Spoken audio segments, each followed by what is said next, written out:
So I came home tonight with goals, and the goal was to get the rear of the truck sitting on the weight of the rear tires with the rear axle in place, and that's where it's at right now. So I took the block out, what I call the lift block, which was actually a chunk of the original overload spring that had been cut down on these springs that I got. So I removed that, put a new centering bolt through the leaf pack without those in place. And then I took the leaf perches off, the axle perches off and cut the arch in them that that sits on the axle tube out bigger with my plasma cutter to lower those closer to the axle tube. And between the two of those, I lowered the truck 2 full inches, so which is good. It gets my height a lot closer to what I want. And then I had a buddy here, and with me in the back, around 200 pounds in the back, which probably the weight of my bumper and stuff, the back dropped like another 3/4 of an inch. So that's exciting. That's cool stuff. The bigger picture is, can I make the front sit that height and work? And so that's what we're going to find out. So I am currently working on the front axle, which is upside down and backwards. But putting together, this axle had, again, the Barnes 4-wheel drive, Dana 60 JK swap truss kit, which somebody had started to install and hadn't quite completed yet. And so I am kind of picking up this puzzle, not quite finished, but it looks like I have all the pieces to the puzzle. And Barnes has some good instructions on their website. And so I am just trying to finalize getting that put together. Once I have that on there, then I got to get the knuckles on it and all that kind of stuff, so that I can start mocking the axle up underneath the front of the truck. So that's what I'm working on currently. With the Barnes truss, you got to cut a couple inches off of the casting on the side, the short side where the leaf spring perch was. So I cut out part of that here, where these brackets go for the shock and the lower link arm. And so I was just cleaning some of that up. And you can see my socket's still stuck in the yoke. Yeah, chrome sockets, not having the right one, and beat it on there. And anyway, doesn't matter. Been working with a guy. We're ordering up the Toyota flanged yokes for the axles front and rear, so I can use Toyota shafts. That's what I intend to do.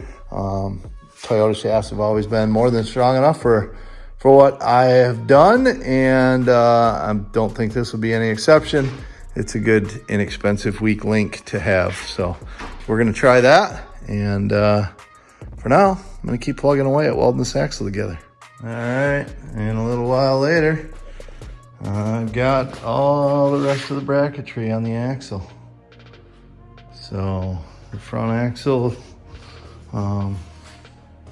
should now be ready to try and slide under there with the Rubicon Express long arms that I have, JK long arms. And we can start seeing how things are gonna fit. Obviously it doesn't do me a ton of good to check steering clearance and stuff till I get the knuckles on. And I have that stuff in a pile, so I still got to weld all those bracketry on the frame or get my frame plates done. So yeah. There's a long road ahead, but we're making good progress. So the difficulty of having a multiple project vehicles is deciding which one gets the attention. So today, it's this one.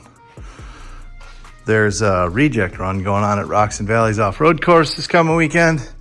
And I had a few guys asking me to come, and Stomper was still sitting in the yard broke from the Drum and Island outing. And I guess if I want to go this weekend, I need to get it fixed. So that's what I'm gonna do. So I got a new cooling fan here for it, and we got some stuff to make a brake line, and we're gonna see if we can get this thing to start run and stop again. Maybe we can go have a good time this weekend. If it's not your first time to the channel, you've probably seen me take this in and out a few times. But yeah, I'm gonna remove the cooling fan. I got a thin flat aluminum shroud I had made for it, and it's held to the mounting points on the radiator with some 10mm bolts. So we'll pull those and then get that shroud and everything up out of here, and then swap the fan off the back. Again, it's all bolted to that. So first things first, I'm gonna get that done, and then we'll move on to the brake line. Got the cooling fan installed, hooked up. Now working on the brake line replacement for the right front wheel. So we got the old brake line piece off, got the new one on, and I'm just waiting for it to gravity bleed down here, get some fluid coming out, and then we'll have Whitney come and pump the pedal for me and see if we can get the air bled out of the front brakes. And in the meantime, I noticed that the negative battery cable that goes to the engine block, the end of it had corroded off and broke on the engine. It may be a partial explanation for the starting issues that I was having on the island and here. So I went and picked up a new battery cable and got that installed with the secondary line to ground to the body as well as the engine. And we'll get that stuff all done. So yeah, making some progress. See if we can get this old girl alive and kicking for one more round.